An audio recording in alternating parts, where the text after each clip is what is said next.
Сәлеметсіздер балалар? Сәлеметсіздер. Бүгін біздер балалар кітапханаға саяхат жасаймыз. Кітапханаға саяхатымызды бастамас бұрын арттағы бейнеге назар аударайық. Балалар, бұл кім еді біздер? Абай. Қазақтың бас ақыны Абай Құнанбай. Балалар, Абайдың өлеңдерін білетіндеріңіз бар ма араларыңызда? Бері қараймыз, балалар. Абайдың өлеңдерін кім біледі? Айта ғой, білесің, Әмір, айта ғой.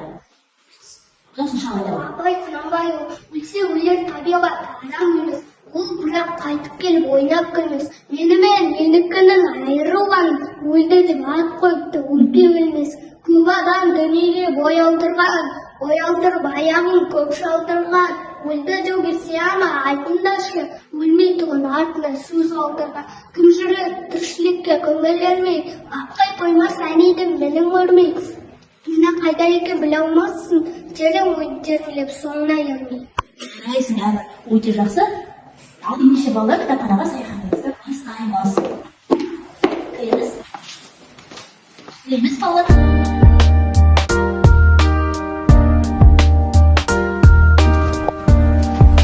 Балалар, қандай кітаптар бұлар? Ертегі қайда біліп тұрмыз? Сыртындағы? Неден? Ертегінің кейіпкерлерінен біліп тұрмыз, иә? Бұл жерде біздерге неше түрлі ертегілер бар.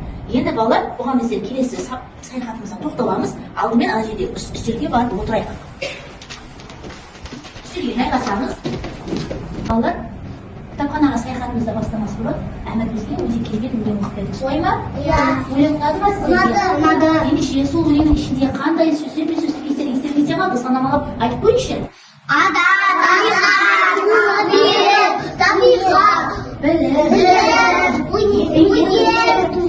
Иә, жақсы. Балалар, Абай барлық тақырыпта қалам тербеген қазақтың бас ақыны. Соның бірі оның табиғат лирикасы. Яғни ол табиғаттың түр мезгілінде арнап өлең шығарған. Енді мақал сөздің мәйегі тақырып аясында табиғат туралы мақал мәселелерді айтатын боламыз. Имран? Табиғат жер байлығы, батырлар ел байлығы. Өте жақсы, Имран бізге өте жақсы бастап берді. Қасымға жалғастыра ғой.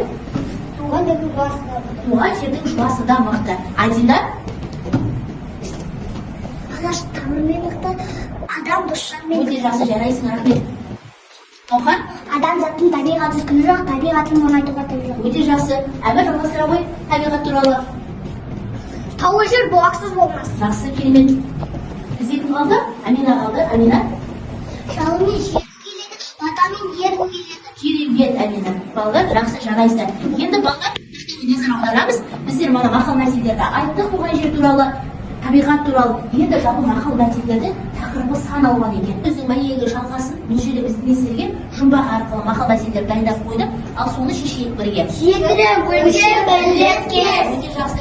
Келесі бұл не? Оқу, Инемен құдық қазғандай.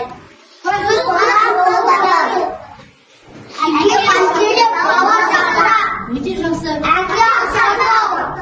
Әке асқандау.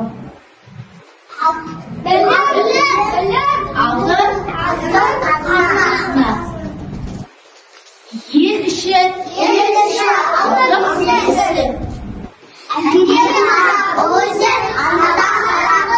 жақсы балы, өте жақсы.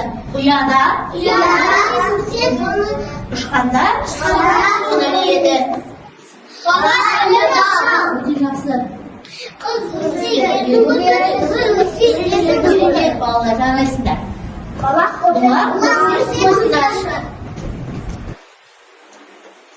Соңғы суретке назар аударамыз. Қандай бейнелерді көріп тұрмыз? Отбасы мүшелері. Осыдан қандай мақал құруға болады? Отанды сүю Отбасынан басталады. Жақсы балалар, бұл отан деген сөздің ішінде қандай сөздер кіреді? Туған жер, отан, отбасы, туған ел, иә? Енді отан туралы жақты білетіндеріңіз бар ма? Амина, айта ғой. Мен оның түнін сүйем, күнін сүйем, ағынды өзен асқар тауып гүлін сүйем, мен оның қасиетті тілін сүйем, мен оның құдіретті үнін сүйем, бар жандыдың сүйемін қыбырлаған, бәрі маған отан деп сыбырлаған, жаным менің кеудені жарышқан, бос торғай болыны шырылдаған, отан, бәрінен де биік екен, мен оны мәңгілікке сүйеу етем, отанды сүймеуінде тиек екен, отанды сүйгенінде тиек екен. Жақсы, рахмет Амина.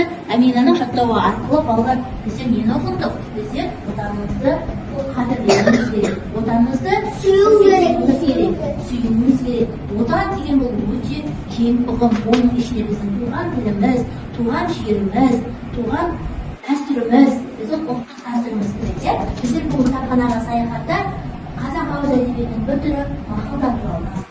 Солай ма? Енді біздер осы саяхатты аяқтамас бұрын осы кітапханада қандай үш деректі алдық, соны қазір қорытындылайтын боламыз. Ана өлеңге таныстық, мақалдар әртүрлі болады, жұмбақ шештік, саяхатмады. Ерте кітаптарда көрдік, екінші мақал-мәтелдер айттық, үшінші одан ойланады. Мынандай мақалдар ұнады, ертегі өлеңмен таныстық, кітапханаға тағы келгім келеді.